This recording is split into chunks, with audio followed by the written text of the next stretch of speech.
국민의힘 정치개혁 특위 간사 김상훈 의원입니다. 국민의힘은 국민들이 알기 쉽고 위성정당 창당 자체가 필요 없는 병립형 비례대표제를 촉구합니다.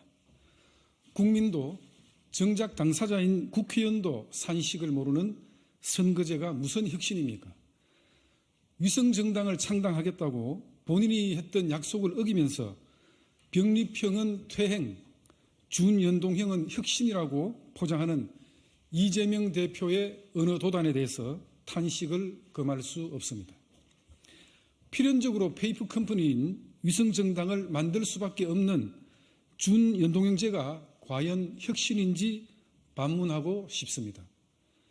국민들이 알기 쉬운 것은 퇴행이고 국민들은 몰라도 되는 것이 혁신은 절대 아닐 것입니다.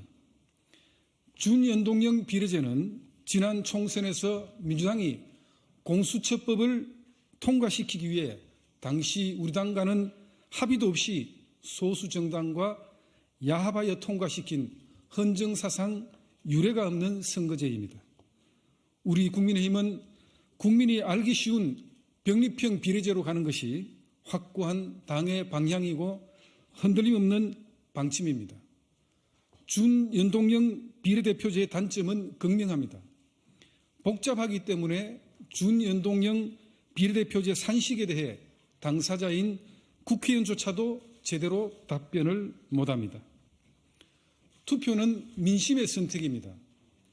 국민의 선택이 의석으로 이어져야 합니다. 후보자를 찍으면 그 후보자의 당선 가능성이 높아집니다. 정당을 찍으면 그 정당이 확보하는 의석이 많아집니다.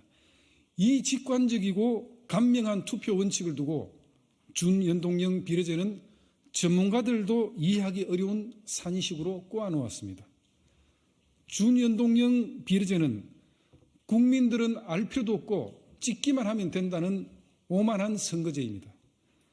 본인이 투표하는 투표 결과가 명백히 드러나는 병립형 비례대표제가 국민의힘의 흔들림 없는 주장입니다. 우리 당은 일찌감치 양당 지도부의 협의하에 작년 9월 1일 의원총회에서 권역별 병립형 비례대표제로 중지를 모았고 추인까지 받은 상태입니다. 5개월이 넘도록 민주당의 입장 정리를 기다렸던 우리 당으로서는 굉장히 유감스러운 상황입니다. 5개월 넘게 아무런 입장 정리를 못하고 최근에야 정제되지 않은 준연동형 반반 시행, 이중 등록제, 소수정당 할당제 등 안되면 말고 식의 여러 안을 제시하다가 일방적으로 우리 당 탓을 하며 선거 65일 남긴 오늘에야 준연동형제로 가겠다고 합니다. 위성정당 문제 역시 마찬가지입니다. 이재명 대표는 위성정당 창당을 반칙으로 이야기하고 있습니다. 그러나 위성정당을 만들 수밖에 없는 제도를 만들어 놓고 위성정당을 만들지 말자고 하는 것은 논리적 모순이라는 것이 민주당 모 주요 당직자의 의견이었습니다. 위성정당을 창당하지 않아도 되는 병립형 선거제를 채택하는 것이 합리적일 것입니다. 여러 논의 끝에 위성정당 방지가 제도적으로 불가능하다는 것을 민주당도 잘 알고 있습니다.